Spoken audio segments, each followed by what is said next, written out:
Returning to our top story today, high-level talks between the United States and Russia to find a way forward over Ukraine. After talks lasting an hour and a half, the US Secretary of State Antony Blinken told his counterpart, Sergei Lavrov, Russia must choose between a path of diplomacy or a path of conflict. Just take a listen to this question to Foreign Minister Lavrov before the talks began.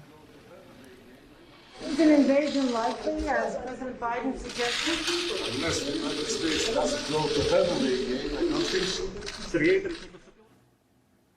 Ambassador Kurt Volker is a distinguished fellow at the Center for European Policy Analysis. He was the US Special Representative for Ukrainian negotiations from 2017 until 2019 and the US Ambassador to NATO from 2008 to 2009. Ambassador Volker, great to have you with us on the show once more. I'm sure you were watching both of those press conferences. In your mind, are we closer to or further from conflict following these talks? Honestly, I don't think that today's meeting made much of a dent in that. I think the Russians really are running out the clock.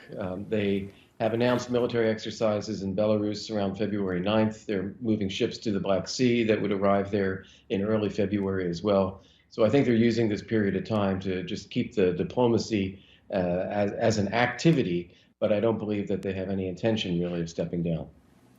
What's he buying time for, in your mind? Because you said earlier on programming you were speaking... Oh, please go. Yeah, I was going to say military preparations. I think they want to have some additional forces in different places so that if they do decide at the last moment then to say, okay, we will have a military incursion, they can do it on multiple fronts simultaneously. I mean, what we heard from President Biden earlier this week, for better or worse, suggested that particularly the Americans are very aware of not only troop movements, but the inevitability, perhaps, of what's going to take place here. How should the United States respond, even if it is just a buying time exercise? Because they can't move troops or adjust their military response without the world seeing. Right. Well, I think the U.S. and NATO allies should be using the time as well. I think we should be putting in place capabilities to assist Ukraine and to try to deter Russia. Remember, I think Russia still has the opportunity to step down. I wouldn't say it's inevitable. I think it's unfortunate that President Biden indicated that he thought that the Russians would invade, because I think we still have an opportunity to prevent that. We should be shipping arms to Ukraine. We should be training them. We should be putting some preventive deployments in the Baltic states. We should be applying sanctions now. There's a lot we can do that would signal to Russia that the costs are going to be too high. The last time you were on the show, we discussed bolstering military aid to Ukraine, and we saw Antony Blinken, the Secretary of State, confirm that they were doing that. What about humanitarian aid too, Ambassador? Because if something does happen, and to your point, we hope there's not an inevitability to this and there can be a de-escalation, but it could be too late if humanitarian aid isn't provided early on too. Well, I certainly agree that if Russia does invade, there will be substantial refugees, there will probably be some injured civilians as well, and there will be a need for support for Ukraine, and we should absolutely do that. I think the urgency right now is on preventing this. I think that's where the attention should be.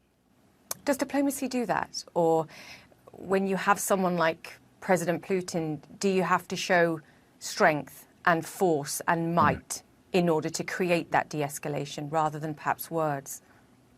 Exactly. So they go hand in hand. Diplomacy without strength behind it is just empty words. Strength that shows the facts on the ground, that is factored into leaders' calculations, then can give an opportunity for diplomats to figure out, well, what would the solution be that everyone can accept?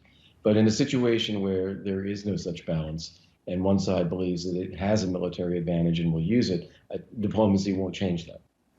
What happens in the next week and a half? Because the Russians confirmed, and Secretary Blinken also added to it, that there would be a written response to Russia's demands, which is what the Russians have for days now been saying they wanted. There would also be an addressing of the concerns that both the United States, Europe and the allies have with regards to Russia's demands.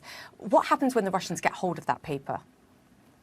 Well, I think we can be fairly certain that that paper will not give the Russians what they're asking for.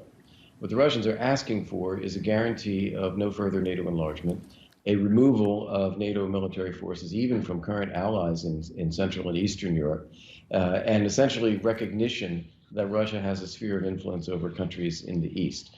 That's not going to happen.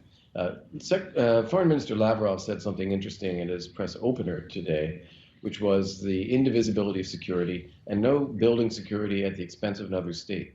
He's referring to the Helsinki Accords, and those are two of the principles in there. But there is no threat to Russia. There is no diminution of Russian security. And yet Russia is violating fundamental principles of the Helsinki Accords by making these demands. So this will be rejected. The Russians will claim that they tried and that their offer has been rejected. And I think it will run out the clock for the Russians to then decide, do they really want to use military force? So the timeline for a decision in your mind, because as you quite rightly said, nothing on that paper is going to provide anything that the Russians don't already know. They've just been given it verbally rather than on a written piece of paper. Right. So at that point then?